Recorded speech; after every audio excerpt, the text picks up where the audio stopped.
Martha, are Okay. you there? Oh, okay. Shalom, sisters. Shalom. Koholo Yahweh Bashem Hamashiach Bamalak Yahushai. All praises and honor and glory to Yahweh Bashem Yahushai. Lord willing, sisters are feeling well through the Spirit.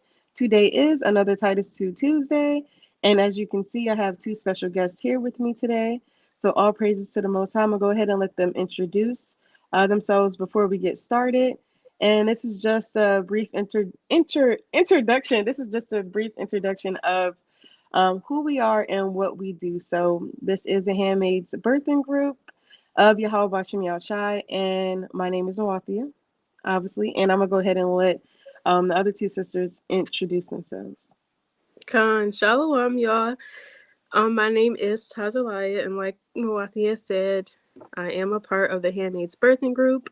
We've been doing this about going on 9 years so far. Lord willing, we can continue to do it. This topic, the law of separation, Lord willing, sisters are able to gain something from it, get some edification, and, share what they learn with other sisters. And, shalom. Khan, all praise to the Most High. Shalom. I'm Awanya. And like the sisters were saying, I'm also a part of the Handmaid's Birthing Group. It's a real honor and a rewarding experience to the Spirit to be able to be a part of that. And it's a blessing that we can do this video today through the Spirit of Yahweh Bashem Yahushai. So all praise to the Most High. Khan, all praises to the Most High, sisters. And just a heads up, this video, it's going to be a little raw. It's going to be a little uncut, but we're going to be discreet to the best of our ability. But we would advise that, no children are around. If you would like your children to hear, then you can if you want. But preferably, we wouldn't want any children to hear. This is just for the women that, you know, are going through these situations. They're on their flower, birth. Um, a lot of mothers aren't ready to talk about what their daughter should do after sexual laying down with their husband. So it really depends. I would suggest you watching it first. And if you are married, just talking to your husband about it and asking him if you could. We're going to jump right in there. These are 3 questions that a lot of sisters have. And we're coming to y'all today as doulas. And I would like to say, I would say that we are more so like a granny midwife because we are more than just doulas. So, our question, our opinions are always going to be based upon the law, statutes, and commandments, and based upon the experience that we've seen helping sisters throughout the years.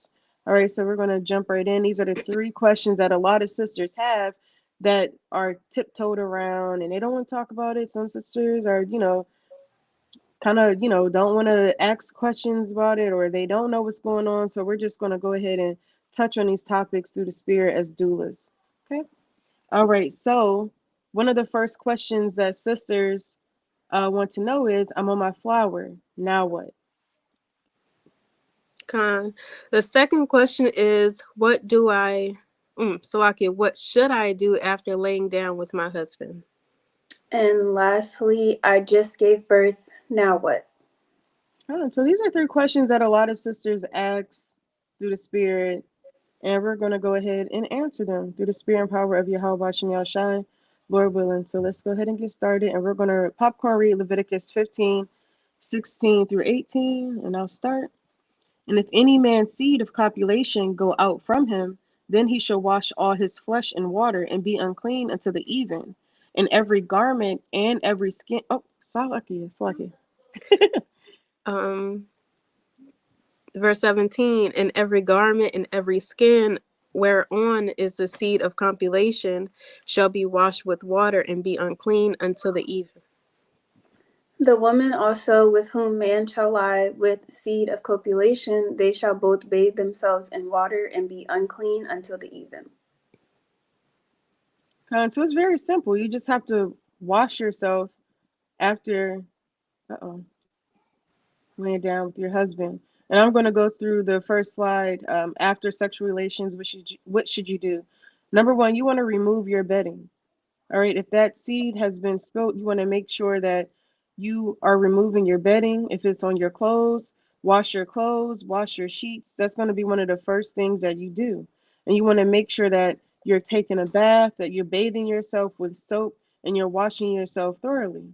All right. And then when you do wash your clothes or your sheets, you want to make sure that you're washing them in cold water, because that seed is like a protein and it could um, stain your sheets, it can stain your clothes. So you want to make sure that you immediately wash your sheets with cold water. I just put distilled vinegar or baking soda, whatever type of detergent you like to prefer. Go ahead and wash your sheets, dry them, and have them ready to be cleaned before the sun goes down. All right, and you also, while you wash yourself, we personally wouldn't recommend douching, and that's something that a lot of people do in the world, and you don't want to do that because you can strip your lady parts from its natural pH balance and cause an infection or UTI or yeast infection. Okay, first we're gonna move on to the next slide. Okay, what could happen if I don't wash after sexual intercourse? You are most likely more prone to foul odor, yeast infections, urinary tract infections, bacterial infections, bacteria buildup, kidney infections. So, if you're not cleaning yourself, if you're not purifying yourselves like we did in the ancient world, you're more likely to get some type of sickness or infection. Um, and then I'll read Isaiah 3:24. And it shall come to pass that instead of a sweet smell, there shall be stink. And instead of a girdle, a rent. And instead of well set hair, baldness. And instead of a stomachature, a girding of sackcloth, and burning instead of beauty. So pretty much that's, you know, sisters getting jammed up. It's Yeah, a curse to, you know, have these different sicknesses and ailments fall upon us because we're not keeping the commandments. And, the commandments tell us what we should do with our bodies, but, a little stiff neck. And then the fine. question down here, do I need to shower after sex or just pee? And this comment says it's really up to you. There's no sexual health reason to jump out of bed and wash yourself. But we know that is false. We know that we do need to jump out the bed and wash ourselves. Can't be laying there in filth and seed and just body fluid. Fine. You Yeah, that's very contrary to the Most High. The Most High has it plain, straight upon tables of what's required of us, what we need to do. And then you have comments like that or information like that that goes out and pretty much just profanes, our understanding of what we had from the ancient world of what we were supposed to do. And it's mindsets like that that have our people so jammed up with the STDs and illnesses and diseases that we never even heard of because we just want to go to our oppressor for all our information when the Most High has it plain for us. come. um and I can read the next verse. Well, the comment at the top, it says, not only would you be in sin, but with sin comes judgment. And then the precepts to go along with that is Ecclesiasticus chapter 5 and verse 5 and 6.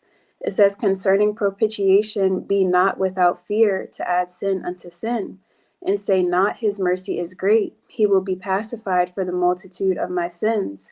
For mercy and wrath come from him, and his indignation resteth upon sinners. So it's real fearful to have that mind. It's real scary to have that mindset, to not be scared to, all right, you go off. Okay, I went off. Let me just, you're not fearful of what could happen to you if you do go off. And then you just think about the Lord's mercy when the Lord tells us, be not without fear. So just kind of having that reminder, we have these laws in place, so we have to follow them and, not just lean upon our own understanding. And Fine. I wanted to get a precept I was thinking about. Okay. This is 1 John 5:3. For this is the love of God, that we keep his commandments, and his commandments are not grievous. So it shouldn't be grievous for sisters to get out the bed and, keep the law and wash yourself and wash your sheets. You can't say you know, not to be like rated R or anything. Oh, I'm tired, or I'll just do it later, or I don't know. I don't know what any excuses. The law is not grievous. There shouldn't be grievous for us to keep these commandments, and they were doing it in the ancient world. So how much more is required of us um to Con, continue to keep the commandments? and that kind of reminds me of how in the world and movies, Esau, after they done laying down with each other, they wrap themselves up in their sheets and they have a drink or they have smoke a cigarette and they just sitting there laying down, nasty, stinking, musty, just sitting there being disgusting. Didn't even think they put their clothes back on. They put their clothes back on and then they go ahead and go to brunch. They go out to eat or they go back to work or whatever they're doing, they go about their business. And that's just not so how it's supposed to be. You're supposed to actually take care of yourself immediately. Get up, wash your sheets, wash yourself up, take care of yourself, put some oil on, not sit down and those are judgments. Having that stink walking around. I know back in like school, it would be some sisters that would they be like, dang, such and such, she stink. Like that's a that's a judgment. You don't want someone to be like, dang, I walked past such and such and she's smelling like what they say in the world, fish or whatever, because sisters don't be taking care of themselves. So yeah, you don't want to get jammed up and be judged, and the Lord give you some type of curse in Deuteronomy 28 because you don't want to keep the law, statutes, and commandments. So we can go ahead and go to the next slide, and it's pretty much the same thing. I'll just touch on what could happen if, again, what could happen if you don't wash after sexual intercourse. You're more likely you're more Salakia. You're most likely more prone to foul odor, yeast infections, urinary tract infections, bacterial infections, bacteria buildup, and kidney infections. So you want to make sure that you're taking care of yourself so you don't get those curses. Okay. Did we already read this? I think so. It was Hold on the on. last slide. Oh, sorry. Salakia, y'all. You already brought out the 1 John 5:3. Yeah, Salakia. Okay, so so it's not grievous to keep these commandments. And I was also reading that if you leave seed on you, you can have an allergic reaction from it, or you can get a STI, which could be bacterial vaginosis. You're more prone to get infections when you leave that seed on you. Okay. All right, so let's go ahead and go to the next slide. All right, and this is who wants to go ahead and do this slide? I can go ahead. It says, I'm on my flower. Now what? And I guess we'll do the same popcorn reading Leviticus 15 and 19 through 33. And if a woman have an issue and her issue in her Salakia, let me read that again. And if a woman have an issue and her issue in her flesh be blood, she shall be put apart 7 days, and whosoever toucheth her shall be unclean unto the even. And everything that she lieth upon in her separation shall be unclean. Everything also that she sitteth upon shall be unclean. And whosoever toucheth her bed shall wash his clothes and bathe himself in water and be unclean unto the even. Verse 22, and whosoever toucheth anything that she, so lucky. Verse 23, and if it be on her bed or on anything whereon she sitteth, when he toucheth it, he shall be unclean until the even. And if any man lie with her at all, and her flowers be upon him, he shall be unclean 7 days, and all the bed whereon he lieth shall be unclean. And if a woman have an issue of her blood many days out of the time of her separation, or if it run beyond the time of her separation, all the days of the issue of her uncleanness shall be as the days of her separation, she shall be unclean.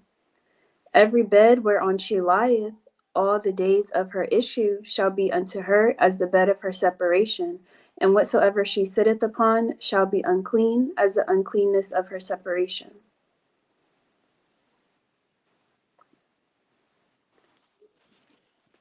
All right, and whatsoever, um, separation. It's lucky y'all. It's so small on my phone. And whatsoever toucheth, and whosoever toucheth those things shall be unclean, and shall wash his clothes, and bathe himself in water, and be unclean until the even. But if she be cleansed of her issue, then she shall number to herself 7 days, and after that she shall be clean.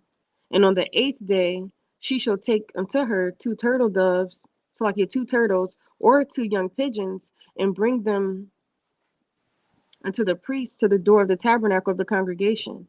And the priest shall offer the one for a sin offering and the other for a burnt offering. And the priest shall make atonement for her before the Lord for the issue of her uncleanliness.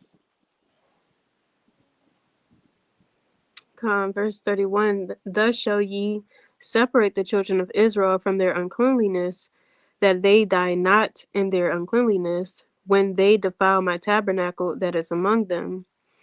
This is the law of him that hath an issue, of him whose seed goeth from him, and is defiled therewith, and of her that is sick of her flower, and of him that hath an issue, of the man and of the woman, and of him that lieth with her that is unclean. Huh. Okay, so this slide says, I'm on my flower, now what?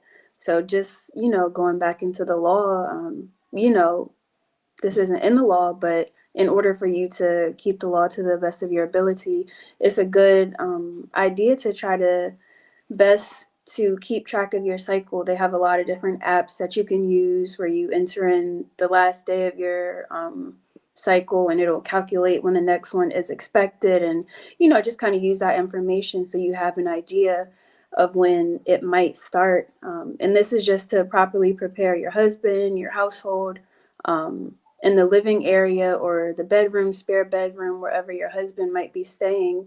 That gives you the opportunity to have clean sheets, pillows, everything prepared for him as well, if you were to track your cycle with an app. All right, and just to allow me back off of what Amawanya brought out, we're going to bring out Proverbs 19 and 14.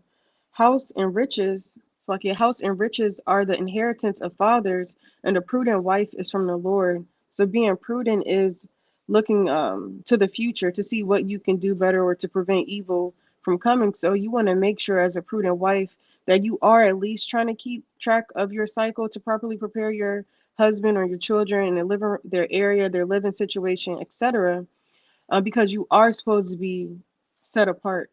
And a lot of people I know in the truth actually scoff at the fact that some sisters sleep in a different bed and their husbands sleep on a couch, or they say, well, everything's unclean. But you have to still try your best to keep the commandments. And I wanted to bring out um, Matthew 5 and 19.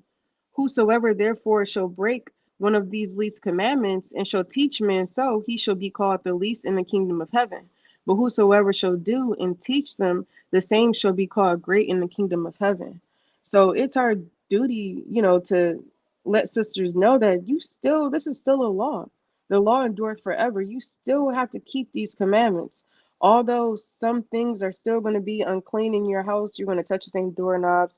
You're going to you taking care of your children during the daytime. You might work at night. Your husband got to take care of them during the daytime. You touching the kids, you touching the refrigerator, etc. Whatever the case may be, you still don't want to make an excuse when it's time for on Judgment Day to say, "Well, I didn't keep the law of separation because we didn't even try to keep it, Lord, because we just figured we was going to be unclean." No, you still want to try your best. That's like the Lord giving you a test, or that's like Salaki, that's like you getting a test from a teacher, and you say, "Well, oh no, I didn't really try my best," and you trying to figure out why you got an F. You didn't try your best. You still have to give it your all and try your best. Are you? And I wanted to read Judges 5:11. They that are delivered from the noise of the archers in the places of drawing water, there shall they rehearse the righteous acts of the Lord, even the righteous acts toward the inhabitants of his village in Israel. Then shall the people, Salakia, then shall the people of the Lord go down to the gates. So we have to rehearse the righteous acts. So, like Mawati is saying, there is no excuse. And like we also said, the commandments aren't grievous.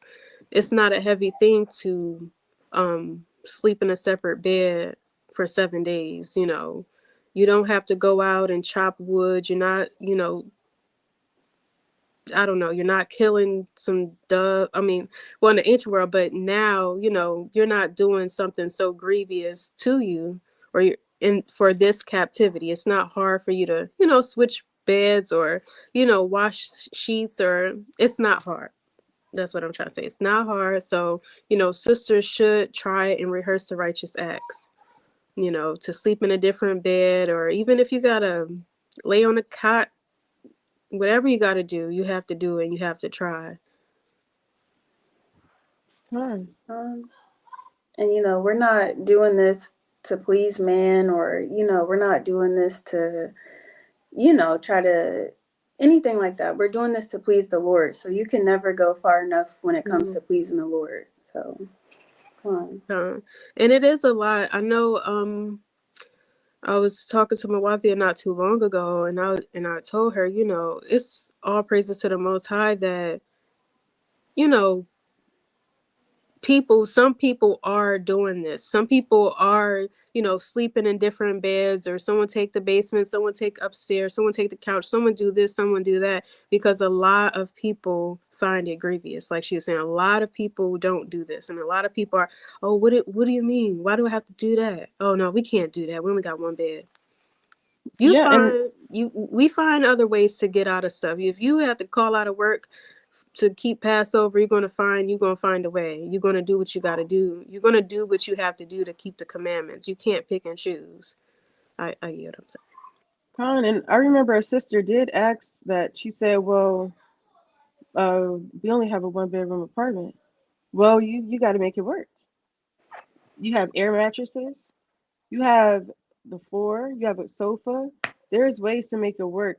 We've, to the best of our ability, we've been trying to keep the law of separation, uncleanliness, since we've been in the truth, since we found out about it. So maybe about, I'm gonna go back to the law of separation after my son was born. So it's about to be about 9, 10 years now. And it's not hard. All you got to do is just get the pillows, go sleep where you got to sleep at. Okay. And then you want to make sure. I wanted to read Proverbs 31:27. She looketh well to the ways of her household and eateth not the bread of idleness. So also, you don't want to be lazy. And like I said, it's nice to keep track of your cycle. Sometimes your cycle don't come. It might come. You don't know. It might skip a month. It might skip a few days. Sometimes some of us, we don't know when our cycle is going to come. But you still want to make sure that you have things situated for your husband, whether it be like in this slideshow, we have towels, socks, wife beaters, underwear, whatever they like to have. You want to make sure that you at least have those clean and prepared, because I know that a lot of brothers are strict about, they don't want their children touching them, they don't want their wives touching them. Although they still live in the same house, they still want to make sure that they're keeping the law of separation to the best of their ability. And some people may say, well, that's being over righteous much. Like, no, but they're trying their best to keep that law of separation. So just make sure you do have clean items for them for that whole week ready to go, so that you won't have to worry about them coming home washing their own clothes, or you touching their stuff while you're unclean. Whatever your husband wants you to do, it's different in every household. But this is how I know a lot of sisters and brothers, how brothers rule their household. They want things prepared so that they don't have to, come in contact with their wife or even with their children, like I said. All right, And I so feel let's. like Oh, go ahead. I'm sorry. I feel like this is a good conversation to ask and have even during your courting stage, so you can already Hmm. know what will be expected of you as a wife. Because what if you court somebody and lo and behold he wants you to sleep outside? You might want to know that beforehand. So these are good conversations and questions to ask even during courting. Con. Shoot, you boss, he might get you a hotel for a week. Yeah, look, on the good side, yeah, he might put you up. He might put you up. Yeah, you never know. Shoot, that sounds good to me. Or But you gonna sleep in that shed. So look, these are things I don't know. Things you gotta talk about. dang, yeah, it's definitely something this is definitely a topic to talk about. All right, because you want to make sure you're doing things decently and ordered. You don't say, "Yeah, I didn't know he was going to be like this." Well, you should have asked questions. That's goes in approving, the person that you been. You got to figure this out. Trying to figure out now you mad because you sleeping in a tent outside on your deck, getting bit by mosquitoes. For 7 days. Yeah, for 7 days. But I mean, we are joking about that, but a lot of brothers they do run a tight ship, and they, like things done a certain way. All right, so we go move on to the next slide. Okay. Oh my goodness. Go ahead, Oh, Tesla. I'll get into a little bit of the slide. So it says, "What about my children? I am a stay-at-home wife. Everyone is unclean." Ah. um. So the need to care for our children is never ending. You will still need to cook and clean for your household and bathe your children daily. Children learn by example and will recognize when their parents are practicing the law of separation. In our captivity, you have to be graceful with yourself, although it can be frustrating dealing with your family on your flower. So, like you're dealing with your family on your flower, meditate on Ecclesiasticus 2 and 4, whatsoever is brought upon thee, take cheerfully, and be patient when thou art changed to a low estate. But yeah, Come. I'll let Amawani touch on it. Con. Yeah, it can be vexing. It can be, troubling, but it's real important that, like sisters were saying, we just try to do it to the best of our ability. Um, and then, in the ancient world, we had servants and handmaids, and while sleeping we had different tents to help us with the daily chores, and children, um, while we were going through the separation, and like Judges 11:5 and 11 we brought out previously. It's just real important to rehearse the righteous acts, do things to the best of our ability, whether it is having to make little adjustments. You in a one bedroom, so you got to do this instead of a two bedroom, whatever the case may be. We're not in our captivity. We're not in our kingdom. We're not in our land of rest. So, regardless of that, we still have to do what the Lord requires of us. So, whether it is cooking, cleaning, we might just have to make a few adjustments, but we still, at no point in time are to break the law because we are in captivity. So, it's just real important. Just try to do it to the best of our ability.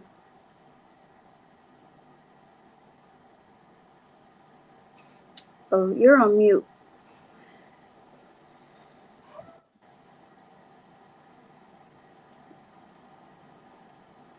It's on mute still. Can y'all hear me? Con. Oh. Can y'all see me? I was telling the kids to be quiet. I had to say, can y'all be quiet? I don't know if y'all can actually see me saying that, but kind of that's that Judges 5 and 11 that Tazaliah just brought out. We're rehearsing the righteous acts, and it reminds me of the account when um in Maccabees, they were our forefathers and foremothers were hiding in a cave to try to keep the Sabbath while they were being killed. So how much more us in our captivity where you're able to sit down and watch TV. We have these luxuries of being able to, make our own food and live a decent life, a somewhat, we, you know, not living a life of luxury, but we're living a decent life enough to whereas we're able to keep the commandments without anything holding us back. But even for our foremothers, when they were dying while they were circumcising, they were getting put to death for circumcising their children. They were getting put to death for keeping a Sabbath day. So it's no excuse to not be able to keep the law of separation in your captivity, saying, well, my kids is, well, it's all right. Everybody just come on, sleep in the bed with me. No, the scripture says a sinful man, just paraphrasing it, a sinful man will find any excuse to do according to his will. You will be a sinful woman to make an excuse as to why you can't keep the law of separation in your household. And in our household, my children, like we put in the slideshow, children learn by example and they'll recognize when their parents are practicing the law of separation. Now, they don't know, well, to a certain extent, they don't really know. They know about being unclean. They know about being unclean in the scriptures, but we haven't really went into detail with them, the anatomy of a woman and what the issue of blood is, and they just know that I'm unclean. And they know that I'm upstairs and they sleeping with their dad downstairs. They know that it's going to be 7 days and that's all they know, and they see that and they're going to remember that growing up, saying, I remember when my parents slept in different areas, I mean in the house, when they were unclean, when my mom was unclean, and we have to do that same thing. And that goes into Deuteronomy, training up a child in the way that they should go, and when they're older they're not going to depart from it. So this is something that they're going to be able to stick with, Lord willing, for the rest of their lives, because we're leaving an example for our children as well. Okay. It's gonna also add, to not think that, don't be over righteous, pretty much. So don't try to say, oh, I can't cook. I'm not gonna cook, 7 days. Don't take yourself there to where, now you're being a little over righteous on the matter, and you're not cooking, and you just kind of completely shutting yourself down. Like, we're in captivity, like the sisters are saying, we're still in captivity. We don't have servants. It's not the ancient world. We're not living in a kingdom with Solomon where you got, servants and handmaids. So, don't psych yourself out and be like, oh, what am I going to do? Don't take yourself there. You just still want to rehearse the righteous acts, and, Lord willing, pray for mercy during these times too, because, we're not doing everything trying. So just wanted to say that. Con. And also, I wanted to touch on laying down with your partner while you're unclean too, or trying to seduce your husband while you unclean. Tell him it's okay. It's about to be over. It's about to be over. It's all right. And that's just so worldly.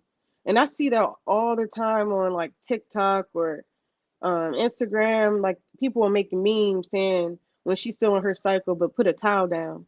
That's nasty. What are you doing that for?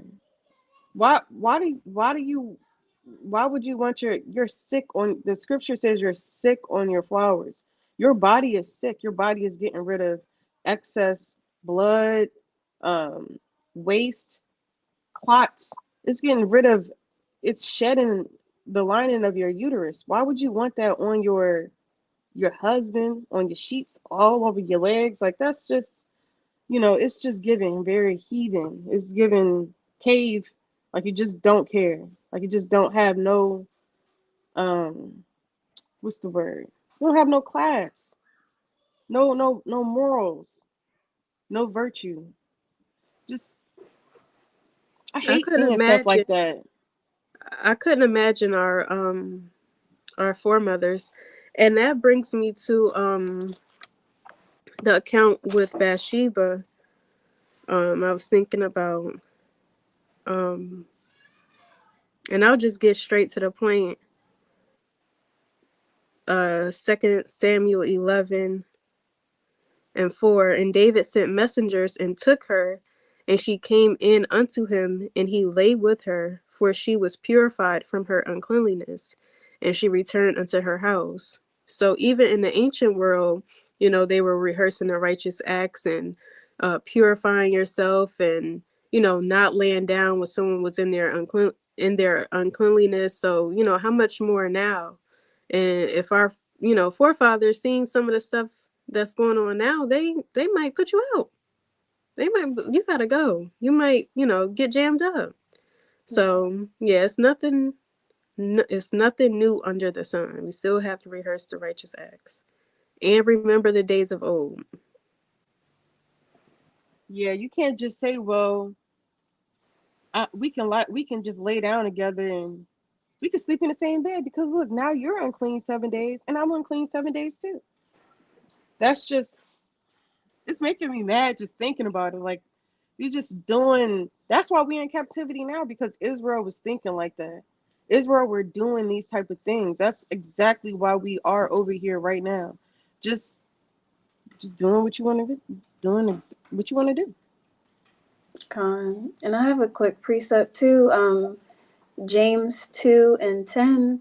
For whosoever shall keep the whole law and yet offend in one point, he is guilty of all. So, you're trying to find loopholes and you like, okay, I'm not going to do the law of separation because it's just too much for me, but I'm still trying to do everything else. Well, you're guilty of the whole law. If you think that you can be lukewarm on one point in the scriptures, and then the other part, you're guilty of it all. It's the same as if you was to not keep the law of separation. Well, now you're guilty of breaking the Sabbath. Well, now you're guilty of idolatry. It's the same thing. So you don't want to try to cut corners and do all those things. It's no such thing as cutting corners with the Lord. Even like our foremothers was doing it, our forefathers, it's the same thing. It's nothing less is expected of us. Um, Con. It's lucky. Yeah, my Bluetooth got disconnected. Can y'all hear me? con, Con. Can y'all hear me now? con. All right, hold on. What's going on? All right, trying to make sure. I don't know why I can't hear. Can you hear us?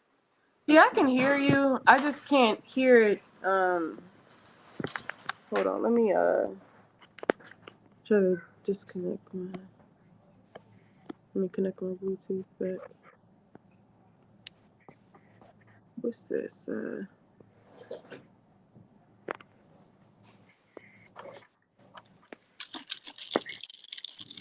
All right, I'll press the most. I'll be back.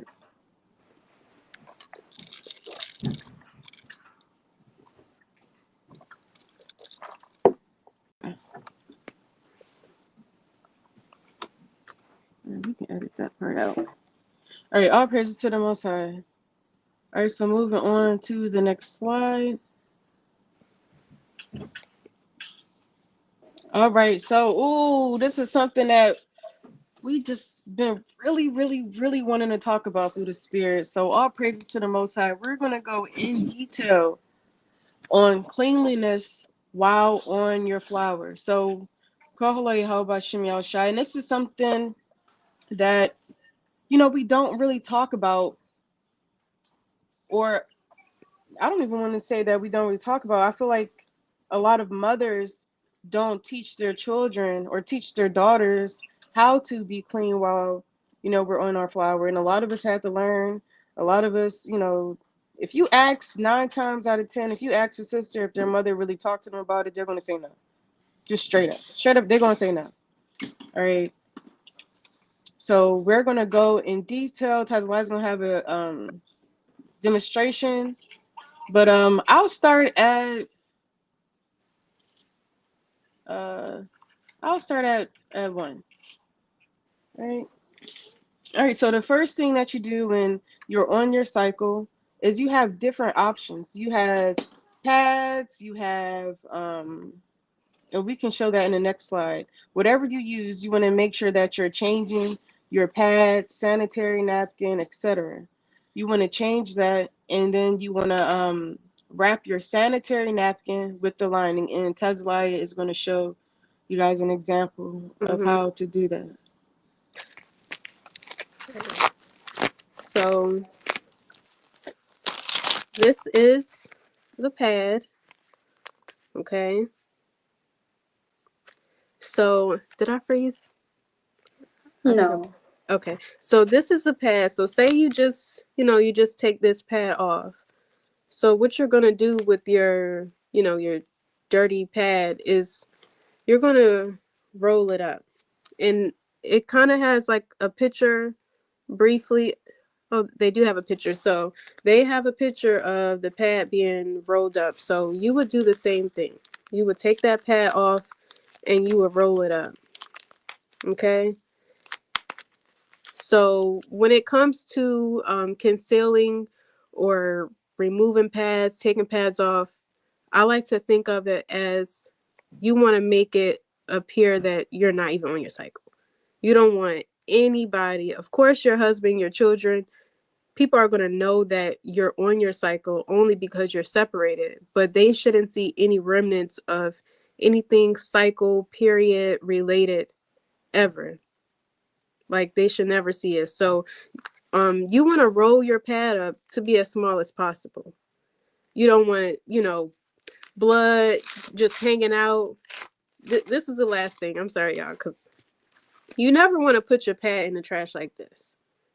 You never even want to just take take the wrapping, and you don't want to put it in there like this. No one should see this in the trash. And maybe I should use a different kind of pad so y'all can see it a little bit better, but we shouldn't see this in the trash. You got blood dripping out, you know, is blood on here, you know, this is what you shouldn't see. But you want to wrap everything up really small. I kind of messed it up. You want to wrap everything up really small as you could possibly get it. If you could get into a little ball, do that. If you can get it like this small, get it like this. And then what you want to do, you don't even want to put it in the trash like this. You want to take some toilet paper, just like they have in the picture on there. You want to take you some, and I'm a little heavy handed on the tissue. So you want to take a good amount of toilet paper, and you want to wrap it up as well. Okay? So you're going to wrap everything up, and they have it in the picture. And then they have like little bags that they sell at the Dollar Tree. Those little bathroom trash can bags. If you have a little bag, stick it in the bag. And that conceals odor. If there's any odor coming off the pad or anything, that conceals that. And now look, no one knows what's in this bag. You can't really tell. And if you stick it in the trash, what I'll also do on top of that, you can also look, you gotta go crazy. Okay? You have to go crazy because it's bodily waste. It's blood. It's unclean. So you want to act like it's not even there. So even once you conceal it this far, take some more tissue and stick it in the trash. So you never want anybody to know that you're on your cycle. Okay? And then after you've done that, you want to wash your hands, and then you want to sanitize. You want to sanitize the toilet, the knob to flush the toilet, the handles that you use to turn the water on. You want to just wipe everything down. And you can never go too far with concealing it. And even if you live like in a house, or if it's easy for you, just take it outside. Growing up, our parents take it outside. Just take it outside. They would be upset. Just take it outside. So you have to go, that far. And then, if you're on your cycle, make sure you get some wipes. You know, these are from Walmart.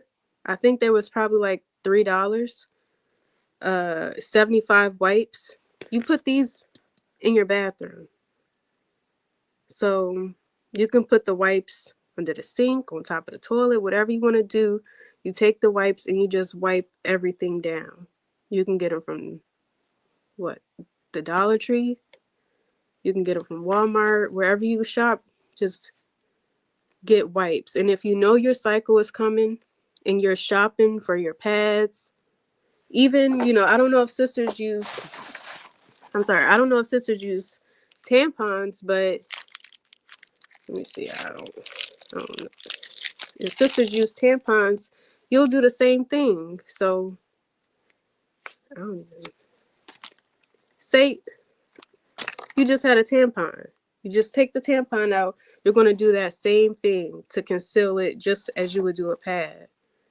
But if you're shopping for your pads, if you're shopping for tampons, maybe put Clorox wipes on your list as well.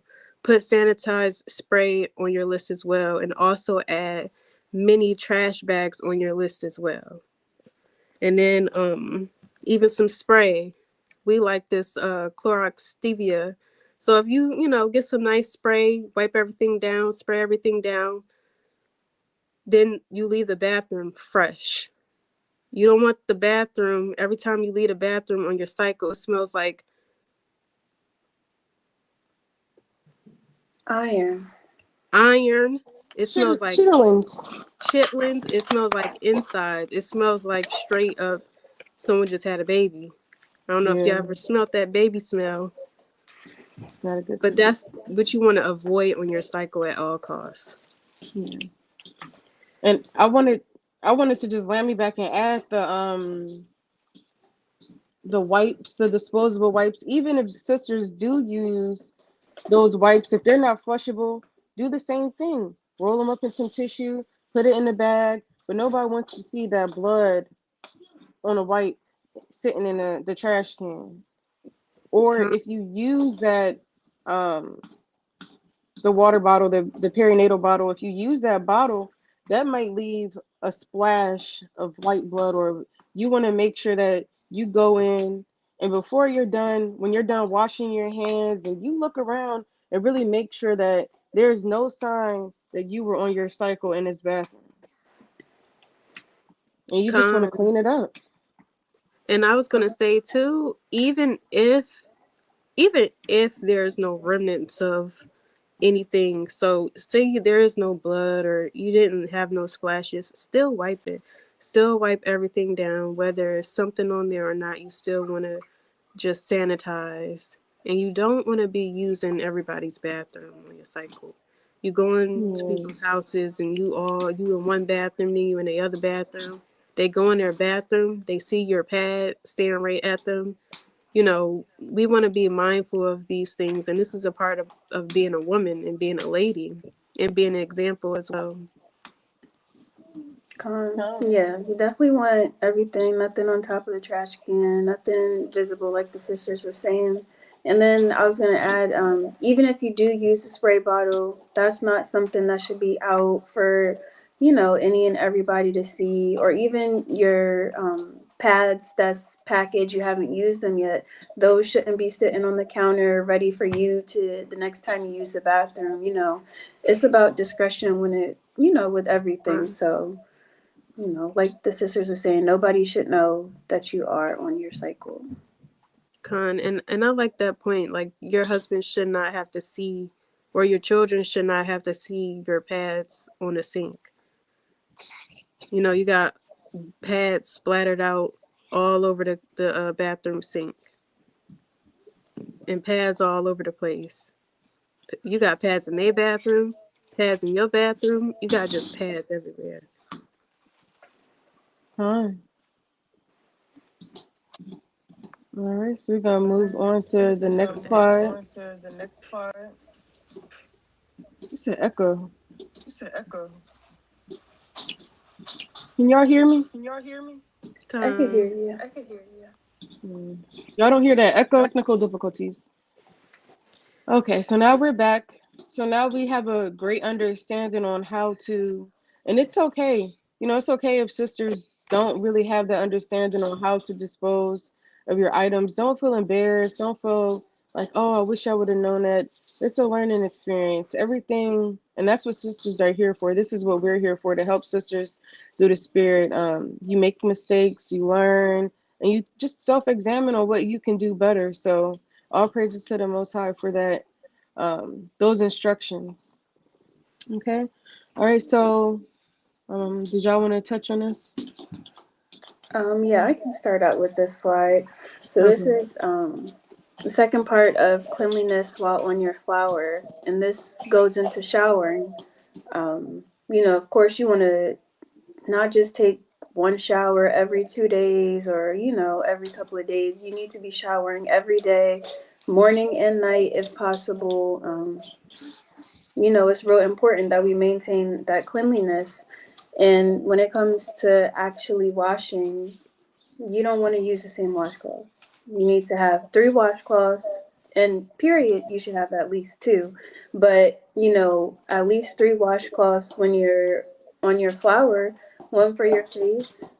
You need a washcloth for your body, and then another washcloth for your private area when you're cleaning up. And, we have an example here of different washcloths that you can use, whether it's gloves for your body or loofah or back sponge for your back, whatever the case may be. But you need to make sure that you do have those separate items, especially while on your flower. Um, and then the precept here is Isaiah 30 and verse 22.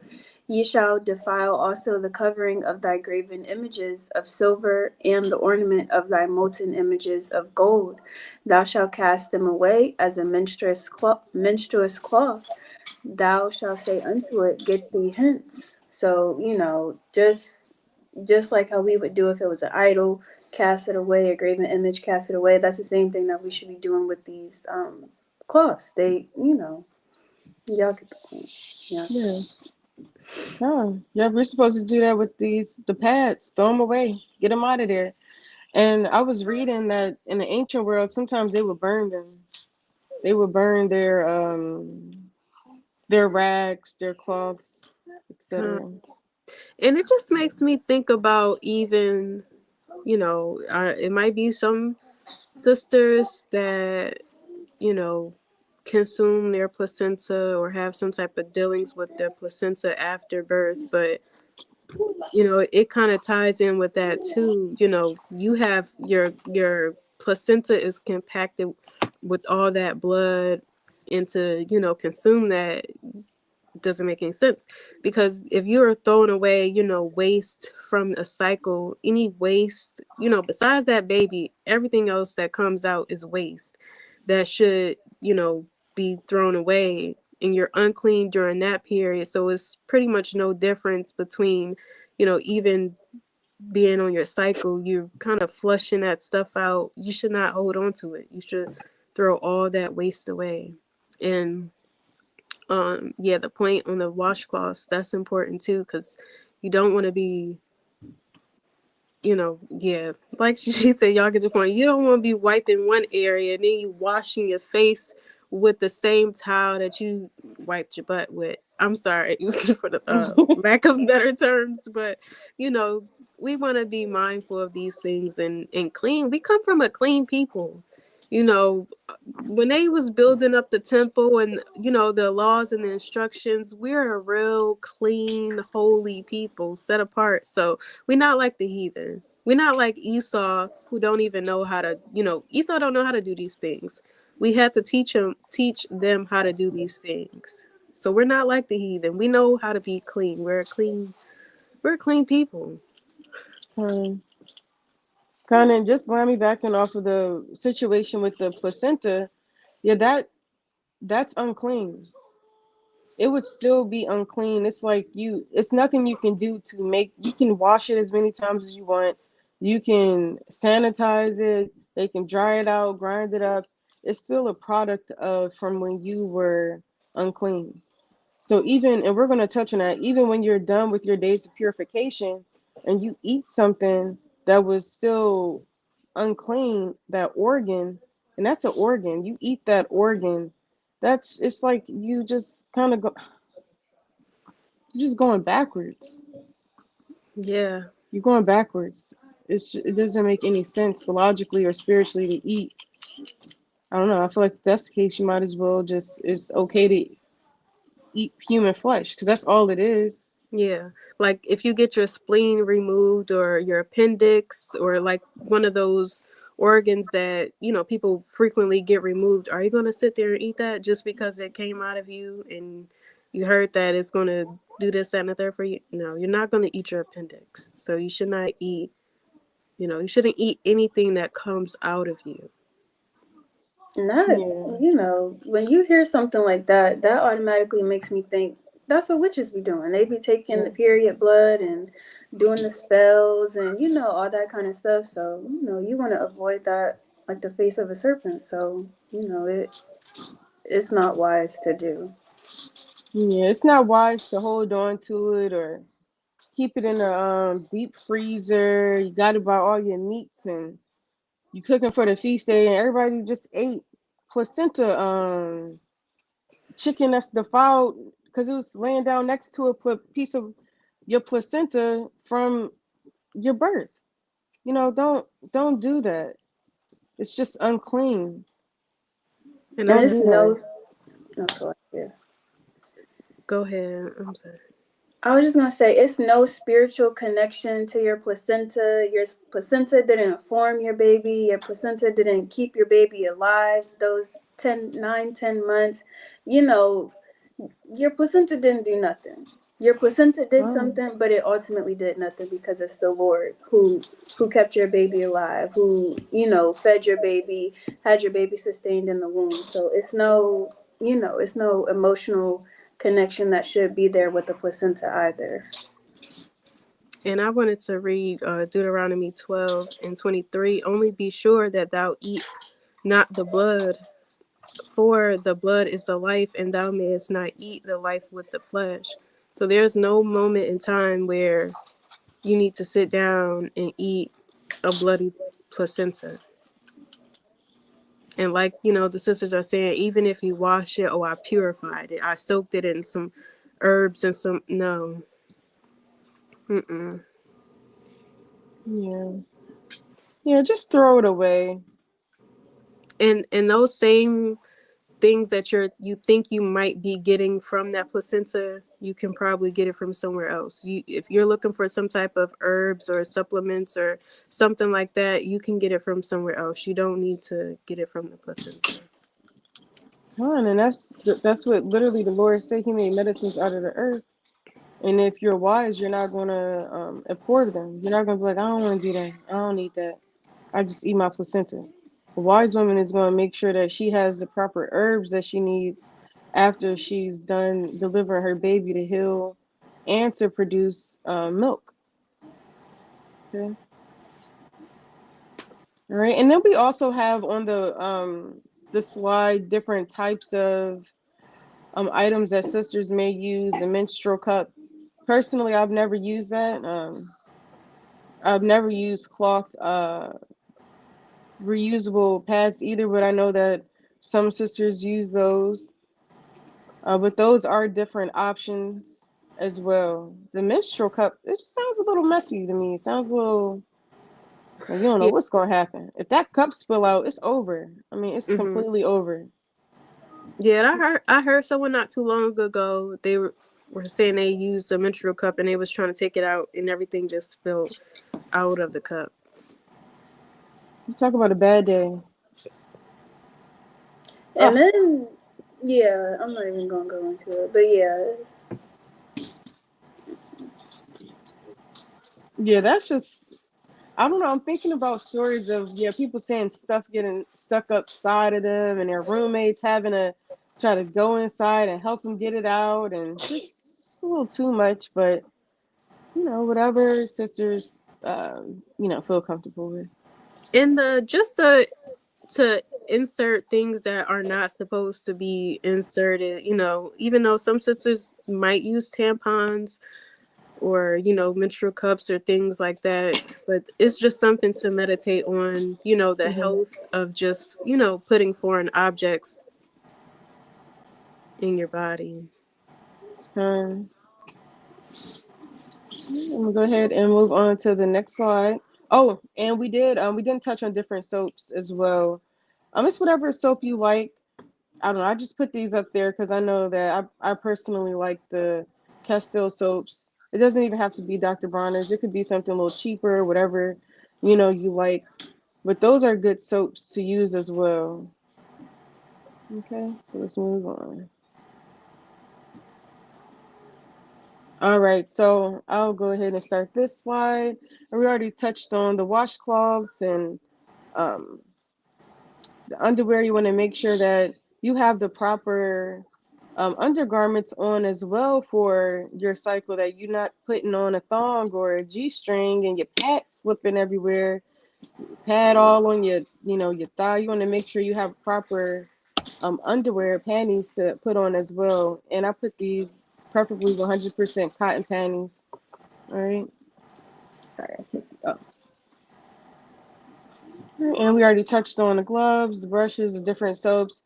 But you also want to make sure, to the best of your ability, that you do clean out the bottom of your tub or shower, because sometimes that leftover blood after you wash yourself can be in the shower, and then your kids might have to get in the shower, or you might have to share a shower with your husband, and everybody kind of has blood on their feet or their hands. They drop the soap, pick the soap up, or they drop the towel. You just want to at least make sure you can at least just spray it down and do a quick wipe, or like Tesla brought out the Clorox wipes, or Stevia, whatever type of wipes, and just wipe it down after you get that after you take a shower, because sometimes you can leave that residue and and have that blood in your shower. You don't want to get people sick. So, did y'all want to add on to that? Nope, that is pretty plain. Just to like I said, like we've been saying, we don't.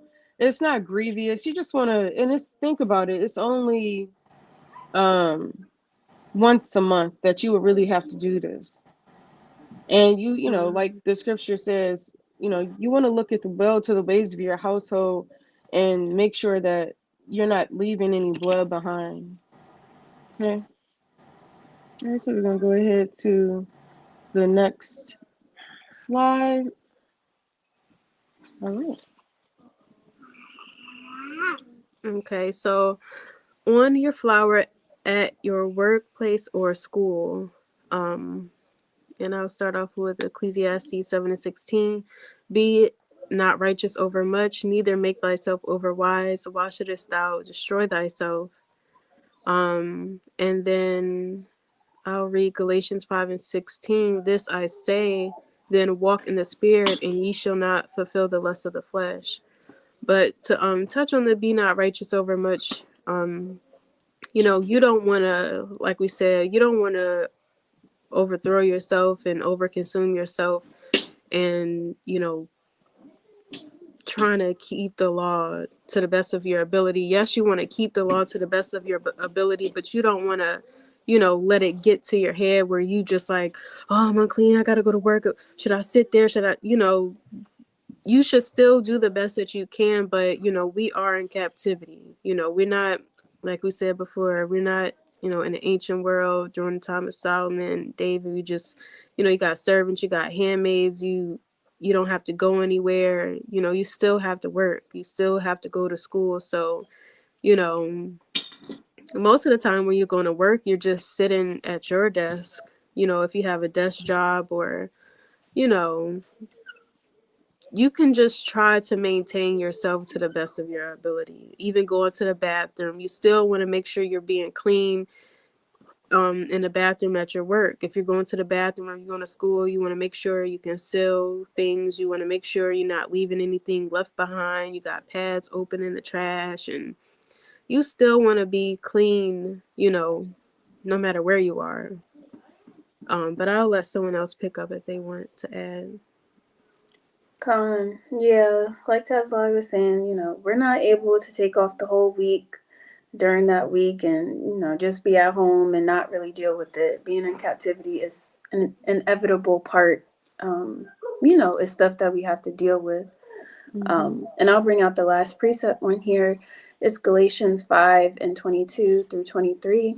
It says, "But the fruit of the Spirit is love, joy, peace, long suffering, gentleness, goodness, faith, meekness, temperance. Against such there is no law." And then the what's in your bag, these are just some items that you might want to bring when you have to go to work or you have to go to school and you are on your flower. Of course, your pads or sanitary napkins, you have wipes for yourself and also for the toilet, hand sanitizer, pain reliever, teas or herbs. And just like the sisters were just going into, you still want to be mindful of how you conduct yourself, not leaving anything out, making sure the toilet is clean after you're finished, just kind of making sure that you're remaining as clean as possible, as sanitary as possible, even though you are at work, not amongst other law keeping Israelites. You still, for yourself have to maintain those laws. So. Yeah, you don't want to. Oh, go ahead. I'm sorry. Oh no, you got it. I was gonna say you don't want to have a bad name at your work. You know, uh, regarding your cleanliness in the bathroom. Because, with some people, you might pick up people's patterns or pick up, oh, this such and such was in here. I know that was them in here. They just left this, that, and the third. Or, you don't want to have a bad name when it comes to, cleanliness, even outside of your home. And I think it's even more important outside of your home than even in your home because, um, people, oh, that Israelite sister, she an Israelite? Oh, she a dirty Israelite. I thought they was clean people, oh, she done left this or she done did, you don't want to have a bad name when it comes to, just being clean, even while you're unclean. Con. And I wanted to touch on the Galatians 5 and 16 and 5:22 and 23 because when you're on your cycle, you're more prone to spirits trying to attack you, and you really don't want to be bothered. You're sick on your flower. You might have cramps, you might have a headache, your back might hurt, whatever you may be going through, just to make sure that you try your best to stay in the spirit while you're at work or while you're at school, and you're not in there get smart with everybody, cussing people out. You still have to remember, who you are through the spirit, and just do everything with meekness and temperance and gentleness as well. All Con. right.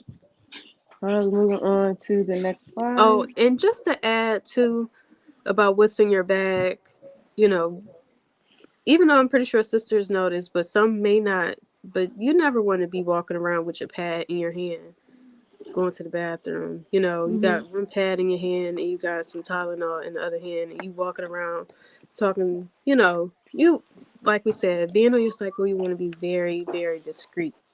Nobody needs to know that you're on your cycle. Nobody needs to know what you're doing in the bathroom. Just keep everything discreet, and having a bag or having some type of little toiletry things. Those things are necessary. But I yell. Fine. All right, I'm gonna go ahead and go to the next slide.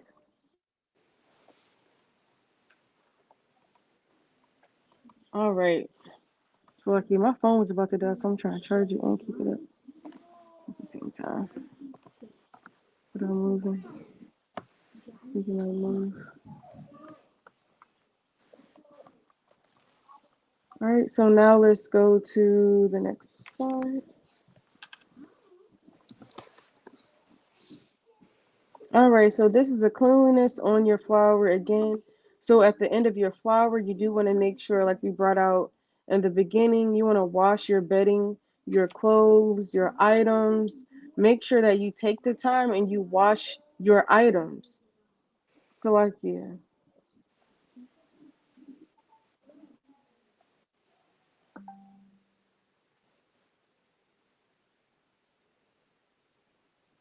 All right, you want to make sure that you're changing your items, okay? You're changing your clothes. You don't have the same clothes on. When your flower ends, why not wash your hair? Why not wash your sheets? You want to wash your whole entire body and make sure that, you're still practicing and rehearsing the righteous acts. Okay? And if you do have blood on your sheets, or if you notice blood on your sheets, you can spray them with hydrogen peroxide that can remove blood stains. You want to make sure that you're still taking care of your clothes, your sheets, just to say it's okay. I throw these away, get some new one. No, you want to just take care of your stuff, and you want to make sure that you're washing your sheets. Okay. All right. And we also have changed bedding with new clean sheets and pillowcases. Clean your mattress, spot clean it with baking soda or essential oils. Um, and this is just something that you have to do because you don't want your husband to come back and sleep on sheets that may have blood on it, or he sees that, or you know they have a certain smell, etc. You want to make sure that you are providing fresh sheets. Okay, I'm gonna let Tazalai, or I'm going to do the next slide.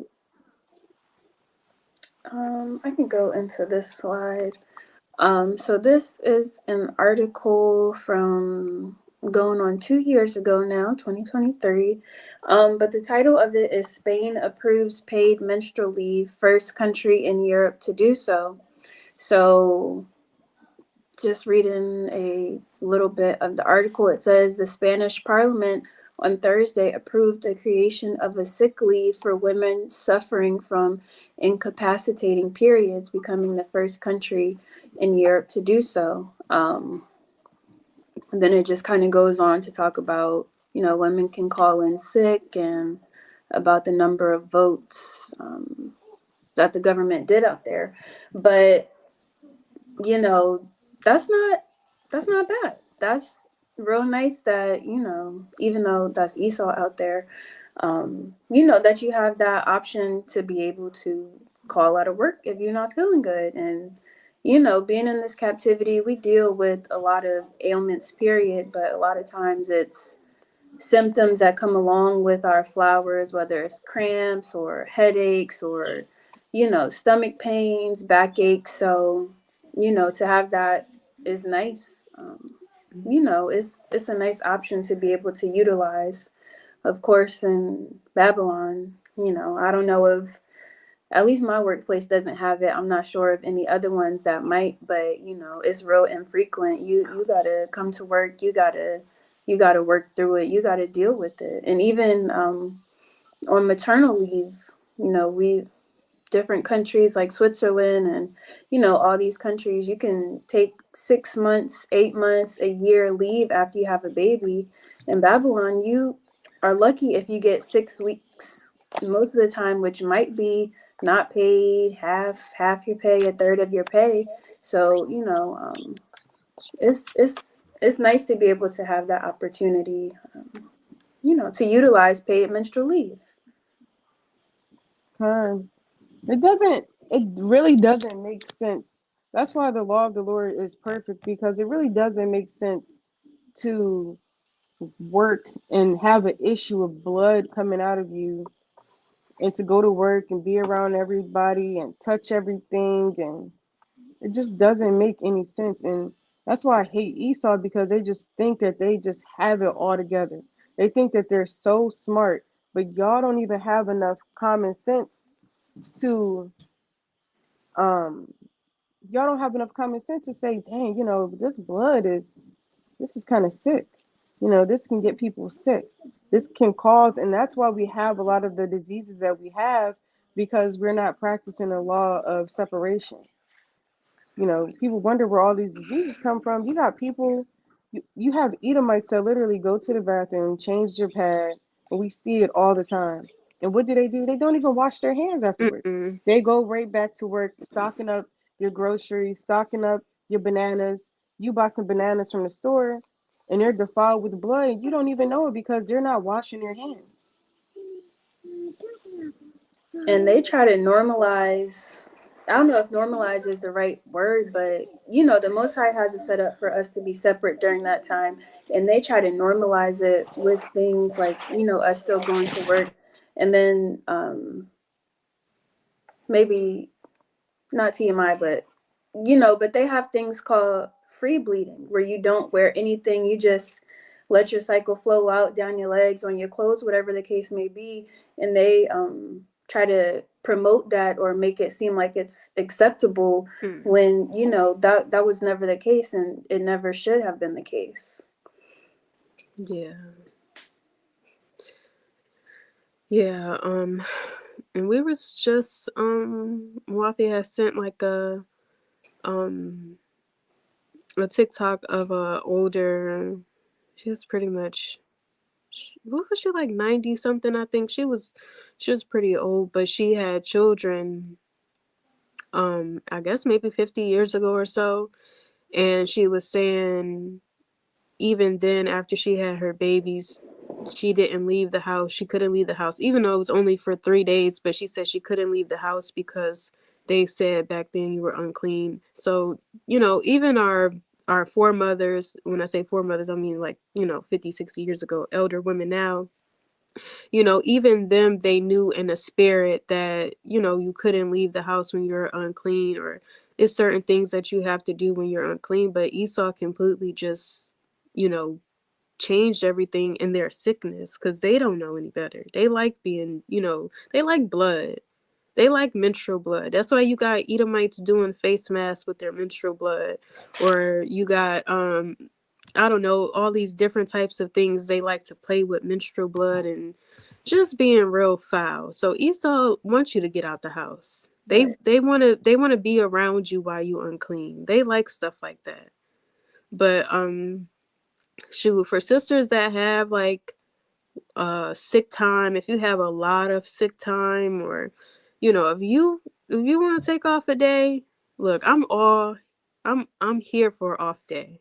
I'm here for an off day. If you need an off day during your cycle, if you're in pain, or you just not feeling good, take a sick day. Take a sick day and just relax, because it is a lot of spirits, especially at work and leaving the house when you're on your cycle. Even on your cycle in the house, you're dealing with a lot of different spirits trying to attack you. So if you need a day, use a sick day. I'm all here. I'm here for it. I'm all here for a sick day. And speaking of just Esau liking that blood and stuff, it reminds me of sorry, we went to the next slide.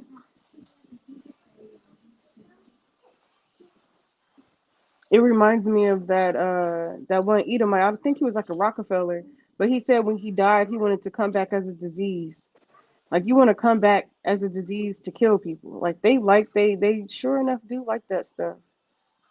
They Yeah, sitting down in a lab right now trying to figure out what is going to be the newest, the next big disease, and the next big thing to wipe us out. So yeah, they make my stomach hurt. I'm sick of and it. and that's what they do with the placenta too. They taking that blood from the placenta. They playing with the blood. They doing this with the placenta. They doing that. They just messing around with it. Yeah, we seen that firsthand with a sister after birth. She had a birth in the hospital. They just sitting there. It's one thing to check the placenta and make sure there's no missing pieces, make sure it's not inside of her so she don't get infection, get sick. But then it's one thing just be sitting there playing with it like it's a toy. And that's what some of them do. We've seen them do that. Sit there and playing around with a placenta, or like some of them say they'll use the extra vernix that comes off the newborn baby and they'll secretly rub it on their skin. You stealing from people. You Yeah, stealing you using their placentas as toys. You're using their newborn babies as skincare. Just nasty. We Yeah. wasn't doing that. mm-mm. They don't have no common sense. Just Yeah. very base people. Mm-hmm. All right, so we can move on to the next slide.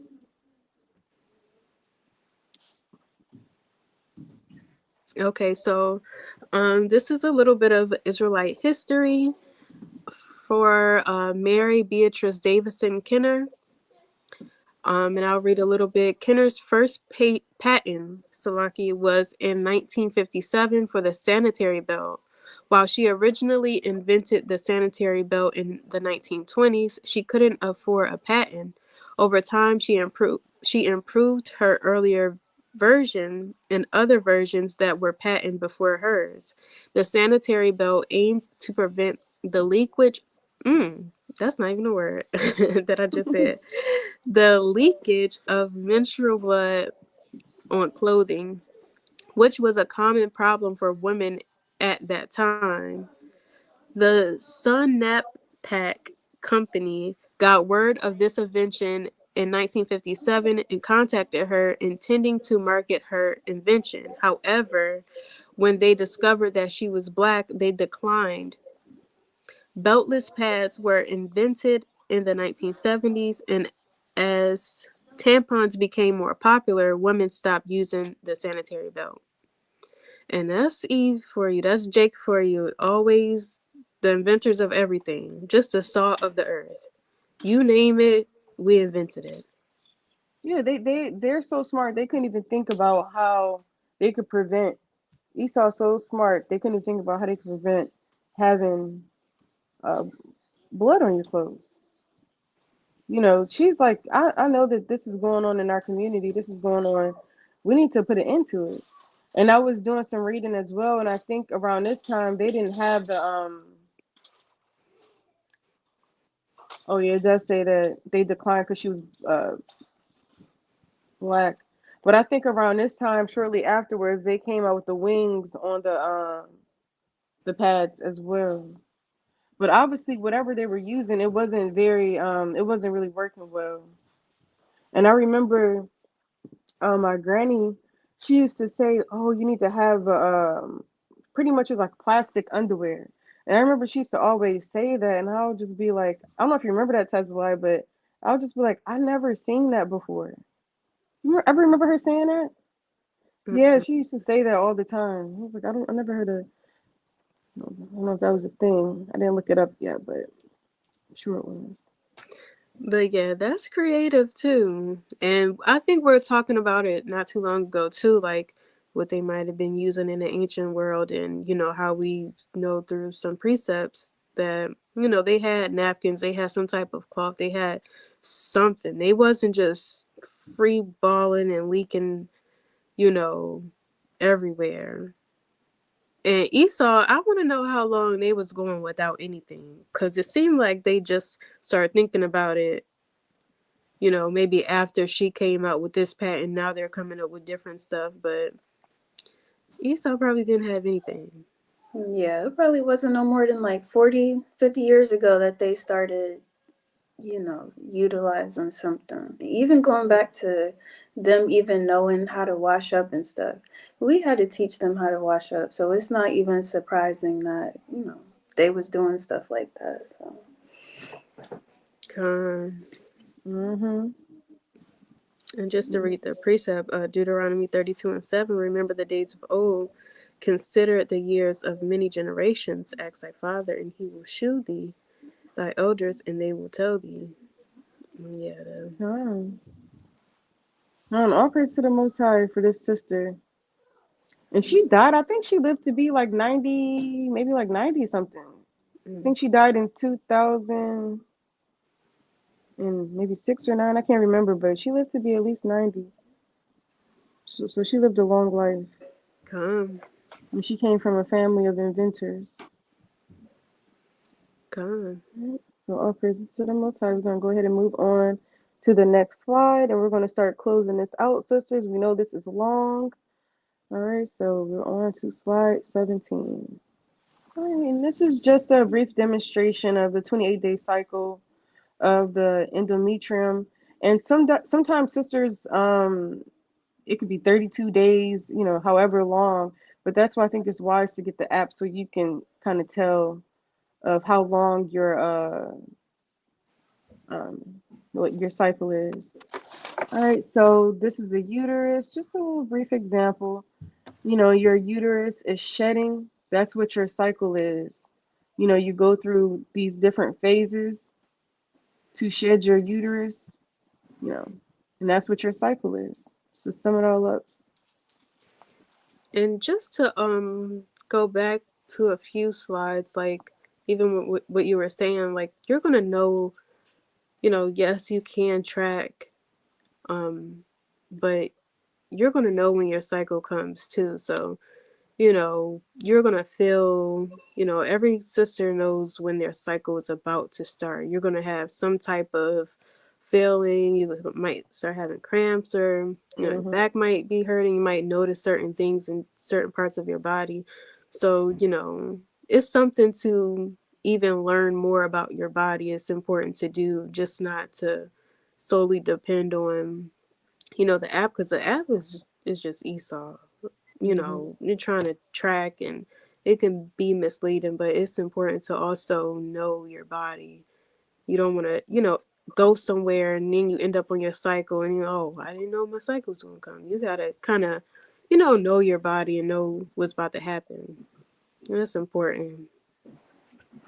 Yeah, and I know it can be a little hard sometimes, especially when I don't know, we're living in times where the hormones that they're putting in foods, and you could think it's about to start and it's not starting at all. You could think it's about to, I don't know, it's an up and down roller coaster sometimes. Yeah. But you just want to at least make sure you're prepared as well. Mhm. Just and that's what we brought out before. Just being prudent, preparing yourself, even if you're out and about, making sure what's in your purse, that you do have a pad on you. You do have, hand sanitizer. You have these things ready to go. And if You want not, to. Oh, go oh, ahead. no, you go ahead. I'm sorry. I was just gonna say that you want to be the sister that has that pad that Oh, do you have extra? Yeah, absolutely, I got one. You want to be that sister. Um, Yeah, that's what I was gonna say. If not for you, somebody else. Mhm.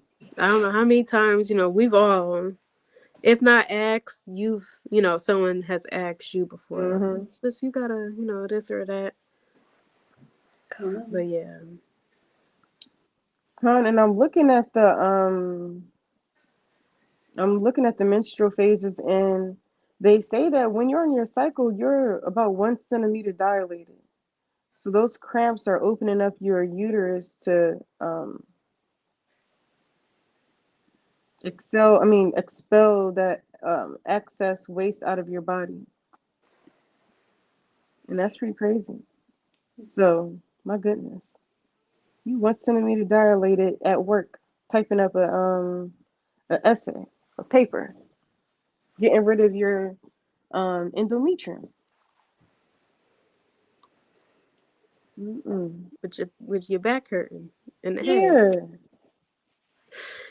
saying she better not come over here. She better not pull me in this chat. Something. Eating a Just chocolate bar. mad. Eating a chocolate bar, rocking back and forth. Dang. But yeah, this was just a little cycle of the endometrium to show sisters. All right. So let's go on to the next slide. All right. So we're wrapping it up, sisters. Now we have 20 slides. We're on slide 18. All right. So this is purification after childbirth. So who y'all want to popcorn read this? Con. Leviticus 12 and 2 through verse 5. And the Lord spake unto Israel. Y'all, I might be a little dyslexic. That don't say Israel. And the Lord spake unto Moses, saying, Speak unto the children of Israel, saying, If a woman have conceived seed and bear a man child, then she shall be unclean 7 days, according to the day of the separation, for her infirmity shall be unclean. verse 3. And in the 8th day, the flesh of his foreskin shall be circumcised, and she shall then continue in the blood of her purifying 3 and 30 days. She shall touch no hallowed thing, nor come into the sanctuary until the days of her purifying be fulfilled.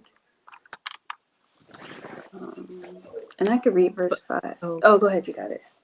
But if she bear a maid child, then she shall be unclean 2 weeks, as in her separation, and she shall continue in the blood of her purifying 60 days. So Con. Yeah, God, for so man child, 7 days, and then 30 and 3 days, so 33 plus 7, you get the 40 days if you have a boy. And then if you have a girl, 2 weeks, which is 14 days. And then you continue in your purification for 60 and 6 days, which is 66. So 66 plus 14, you get 80 days. God. con Man, this and is oh, go oh ahead. I'm sorry. no, go ahead. You can go ahead. I was gonna say, and this goes on until the law of separation. Even if you're on your flower, it's going to be the same thing. Salakia. It's going to be the same thing after you have a baby. So yes, 80 days apart when you have a girl. You're not going to be sleeping in the same bed with your husband for 80 days. 40 days after a boy. It's a long time. It's a long time, but it could be longer. You could be in chattel slavery and your husband could have gotten sold off to the Willis plantation. So it's not grievous, it's not hard. At least you still have, your family, etc. Don't look at this like 80 days. It's not a long it's not that long. It may seem like a long time, but where it could be you could be in a way worse situation.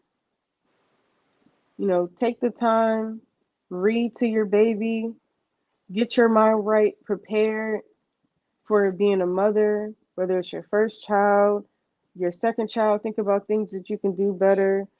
Better yourself as a mother and as a wife as you're going through the purification process, because you can fall into having postpartum depression, and that's just a spirit and a demon that you don't want to be attached to. And when you're unclean, you get tried. You have spirits trying to jump on you, hop on you. And we've seen it happen. So make sure that you're in the best spirit possible and you're rejoicing and thanking the Most High. That's why I like to tell sisters, make a list of things that you're grateful for. And sometimes you may have to look at that every single day to remind you that, look, I have a list of things, a plethora of things to be thankful for. I have a roof over my head. I have my baby. The baby's here. I have my lights are on. We're not at the point right now where they're killing our children to be if we circumcise them on the eighth day. We're living in times where you have a grace period to really repent and get your mind together, and we have a lot to be grateful for. We truly do. So take time and rejoice and thank the Most High for allowing you to even have a purification after your childbirth. Con. Okay.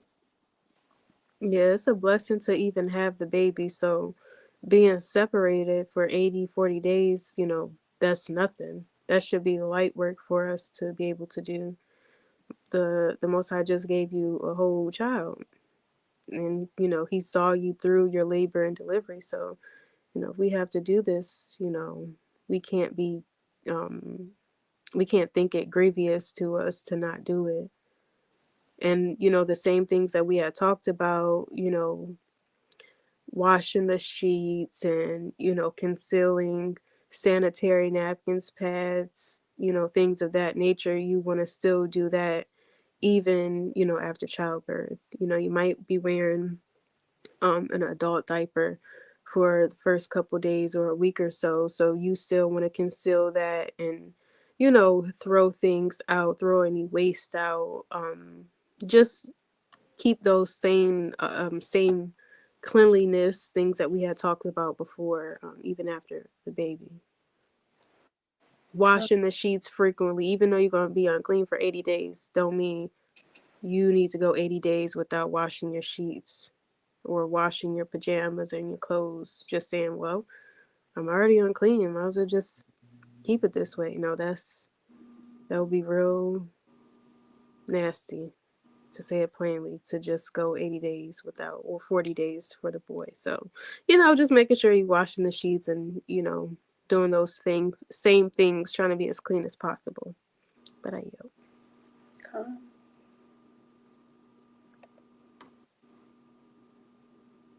And I'll read the precept to um, Ecclesiasticus 4:28.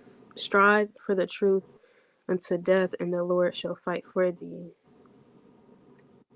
So yeah, even if you're going through those different kinds of spirits, or you're going through different things during your after you give birth, you have to you just have to, keep pushing. You have to keep um just being diligent.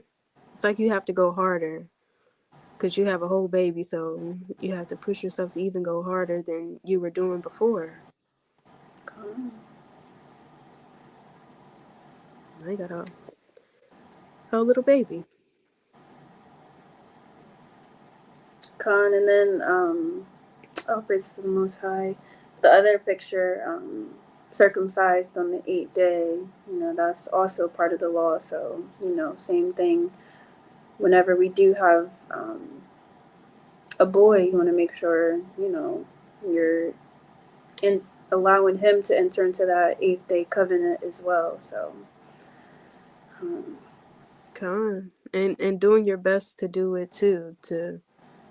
None of these laws are grievous. We've seen brothers and sisters, do it time and time again, even, through the precepts. We know that these things were being done.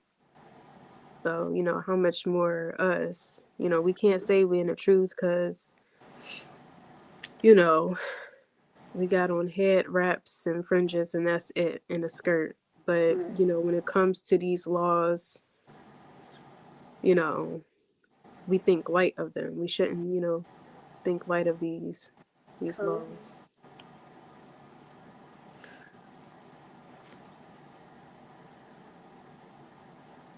Can y'all hear me? We can hear you. Please. Oh my goodness. All praise to the Most High. I was gonna, it just blinked out. The whole thing just blinked out. All right. Can y'all hear me now? Hello? Um, Yeah, we can hear you. I can't see you. All right. I don't Ooh, know. that I was don't Skur. know. I thought the thing.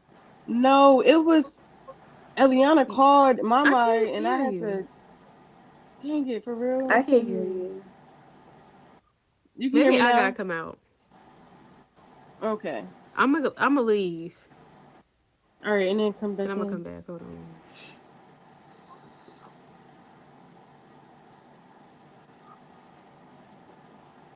Yeah, I got a lot of difficulties. Lena jumping on me. All right, let me see if you.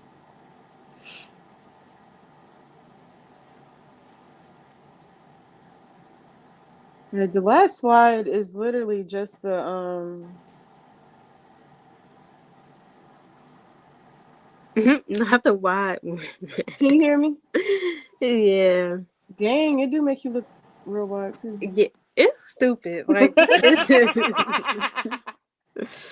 I'm not this wide. All right, so okay, so all praise to the Most High. We're moving on to the next slide. All right, we remember we are striving to keep the laws, statutes, and commandments. And if you know for a fact that you have to keep this purification after childbirth and you don't keep it, then you're kind of subjecting yourself into judgment. Okay, and that's a scary thing. It's a scary thing to fall into the hands of Yahweh Shem Yahshua, especially after you had a baby. Okay. All right, and these are just some postpartum items that we typically want, for sisters, or if you're after labor and delivery, just something to take care of yourself. Hot cold packs, heating pad to help with cramps. Um, y'all can go touch on other ones. Um, so you have the Depends, or the adult diapers that were just mentioned. Sometimes, or a lot of times, after having a baby, you shed in all that excess toxins and waste that we were just mentioning. So those might be a little bit more easier to work with than if you were to just use a pad. The squirt bottle, things might be sensitive down there. You just pushed out a whole 6, 7, 8 pound baby. So, squirt bottle is a useful option to have. In addition to wiping, you might just do a pat or a soft wipe and then squirt bottle to clean up all that extra stuff down there. Um, and then water bottle. I don't think you said that, Muathia. But right after you have a baby, like we always say, being in labor is like a marathon. So you want to replenish yourself with hydration, and then also breastfeeding. You need to be extra hydrated for that as well. So having a water bottle right at your bedside is good, just to sip it whenever you need it, just to help you and the baby. Gone. Yeah, and just thinking about it, you know, through your whole uncleanliness, even if you're on your cycle, even after the baby, just being hydrated in all those different phases, I feel like it's real important too. I don't know Mm-hmm. if that's, really mentioned enough, just being hydrated, even on your cycle, and not, even after a baby, even the breastfeeding, all the different cycles, just staying hydrated. Okay. Mm-hmm. Yeah, a lot of times we might be dealing with something, a headache or something, and the first thing sisters will say, well, all right, make sure you drink some water. Mm-hmm. So Mm-hmm. hydration a lot of times could be an issue. Yeah, even if you have you might think you're in labor, but you're really just dehydrated. Mm-hmm. You could just have Braxton Hicks contractions because if you're dehydrated, that can cause contractions as well. So I just want to stay hydrated, and we have witch hazel, and that helps heal you and gives a little cooling sensation after labor and delivery. Iron, you want to make sure you're still taking your prenatal vitamins even after you give birth. We like recommending Mary Ruth's because it's vegan. And the taste isn't bad. It's a nice taste. And Lancelin cream for your nipples. If you're breastfeeding, your nipples might get cut up, and your baby can still nurse while that Lancelin is on your nipples. And I put organic, we put organic castor oil on here because you can use that, rub on your stomach, massage your stomach, just to heal your salakia, to heal your uterus. You can put it in your navel. It really gets in there and penetrates, and you can wrap your stomach on up afterwards with a girdle, just to get back in shape and to let things go down. Mhm. Uh, Fine. All right, sisters. Well, this was almost 2 hours long.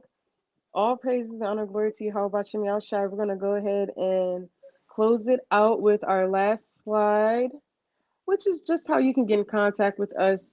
Um, Either through the Handmaid's Birthing Group. You can always send us a DM, or you can always send us a message at the Handmaids Yahweh page, or TikTok. Um, handmaids underscore Yahweh. So don't be afraid to reach out if you have any questions or concerns about anything that we touched on today, whether it's make sure you ask your husband if you are married, anything that we touched on, whether it's a purification process or after your cycle, etc. We're here to help you through the spirit, and I'll let Amawanya and Tazaliah add on as well. yeah. Don't be shy. To send a message, send a message or send a DM. Don't be shy to reach out to sisters. If there was something that we may have discussed or talked about that you want, us to go more in depth about, don't be shy to say so, or whatever sisters might need. Don't be shy to reach out. We are here. We're always here. So yeah, don't be shy. We're happy to assist. We literally love this. This is our passion. This is what we enjoy to do. When it's time to talk about babies being born or assisting with births, we don't stop thinking about it. It's always on the back of our mind. We kind of itching to get into it. So don't be shy to hit us up, because the hospital, they don't want to help you. It's grievous to them to assist with the labor. It's grievous to them to set up appointments. We already see what we have to go through just to schedule an appointment at the hospital. You got to speak to somebody. They got to look at a calendar. They don't have it open. It's just too much. So, if you want to hit sisters up, through the spirit, that's not dealing with Esau and all that, hit us up.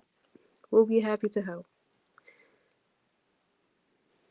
Come on. All praise to the Most High. Y'all said it perfectly. Everything that y'all said. Come